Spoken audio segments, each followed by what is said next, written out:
In this video, we're going to be talking about array modifier, which is the third option here. But again, like I told you in the beginning, in the intro videos, this section of the menu, of the Q menu, is dynamic. So it's going to shift depending on what you have selected or what's the state of the mesh. So for example, if I'm going to cut this mesh with a boolean, right, you will not see this array here. It's going to be under modifiers, which by the way, it's over there all the time. So if I'm going to go here to Q menu, array, modifiers, array. It's simply moved here in this state of the mesh for convenience, right? Because you may be wanting to array this in this situation to, I don't know, create cutters or whatever. Now, the reason why here you can't see that, because a more logical option here would be to use everscroll, but which we're going to be talking later on, but it's simply for recovering cutters on the mesh. Now, watch this. If I'm going to nuke this cutter and click this, you would think that we're going to see array on the top of the menu. We won't. And the reason is because Hardops can still detect modifier running on that mesh, which is now, a dead modifier. So we're going to nuke this modifier and we're going to now click on the Q, press Q, and array is back on. So this Q menu is very intelligent and smart, and it's not only going to suggest you the most useful tools at the top, but it's also going to shuffle them based on the state of the mesh. Alright, so now let's talk about the basic operations of the array. So Q and array. Now don't panic, I know this menu is huge, but you're not going to be using all these options and some of them are gimmicks, so don't worry about it. Now the basic operations are as follows. You press X to change the axes, so you can shift between X, Y, and Z, right? You scroll your mouse up and down to add iterations, and you can press A to add another array. So let me just open the modifier stack and do it again for you. So I'm going to add a cube and go to modifier stack, Q, array, X, right? Scroll, A, you see another modifier. Then you can choose the axis again, right? So let's go up, then A, and let's go left, boom, right? And you can just keep stacking them. So that's the basics, all right? Let's go back to a cube and let's look at the more advanced options. So Q, array, X, scroll the mouse, and then you can press Alt X to shift it to offset. You can press S to snap it. So you could create, a perfectly angled array if you wanted to, right? Next is going to be flipping. So Q, array X, and then you can, scroll, whatever. Press 1 to reset the offset, and then press Shift 1 to flip the axis.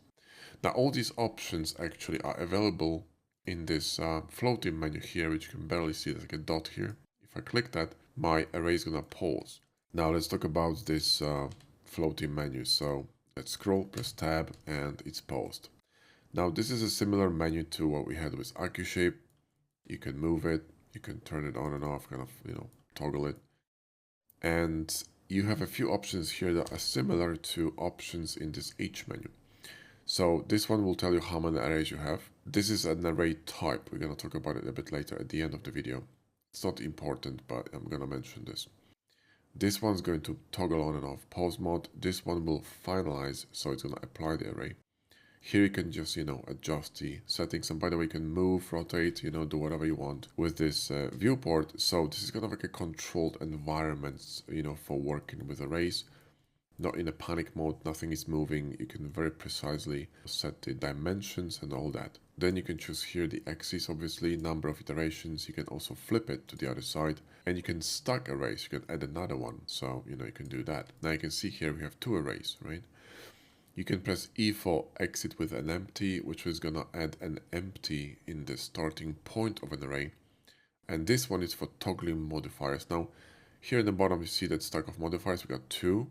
If I hold shift and scroll, I can sort of select between these two modifiers. Now, in this state, it doesn't really do much because, we don't have any other modifiers, but let me just make it a bit more complicated to show you what I mean. So let's do this, and then let's array this. So let's go to modifier and array this.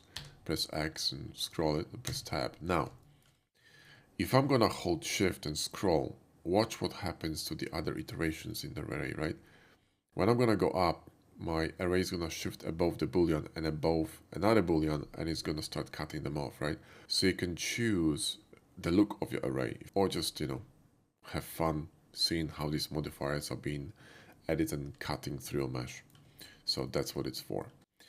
And this one changes the offset type between constant and relative. Another thing that I want to mention here is the space option. It's kind of similar to scrolling through modifiers. So let me add another array here on top of this. So let's stack here and another one on, let's say x-axis. So we got 3 arrays now. And if I'm gonna press space, I can choose which array I want to work on. So let's say I want to work on the last one, which was this one, right? And here you can hover over and you can scroll up and down to adjust the number of iterations, which is really cool. So HardOps creates a very controlled environment for, working with arrays. You don't have to panic, nothing is moving. You can just simply pause it, right, with tab and adjust them precisely the way you want. So this would more or less cover the array. Now then you have other options like, for example, G. That one simply displays the range of the array graphically with the color of the axis on it. This could be maybe useful when you're working in a local view. So when your array is rotated and you don't know which axis is which, this could be interesting. But other than that, I'm not sure how useful that would be. Let me just run an array here, a regular one, and then when I'm gonna go back to the menu, you can see there's a tooltip here, control new array.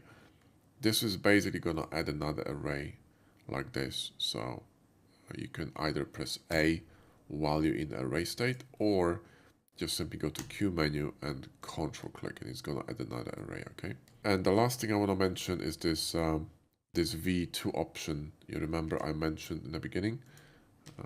Let me just array this and I'll show you. Here, this one, array v2. Okay. You have the same option here in a tooltip. See in the bottom, V during model for 2D, 3D mode. And you also have the same thing here on the options. Now, this is for a 3D mouse. Since I'm not using a 3D mouse, I have no idea how this works. But if you're using a 3D mouse, that's going to be for you. So, look up the documentation and see how it works. Or just ask on HardOps Discord. Again, you can access HardOps Discord through this menu here. Last but not least, the radial array is going to be discussed in a different video, because simply it's here under Mesh Tools and also in this top bar menu here at the end. This one is a smart radial array, so it's a bit different. So we're going to be talking about these in a separate video. So there you go, that's all you need to know about array. And in the next video, we're going to be talking about mirror. See you then.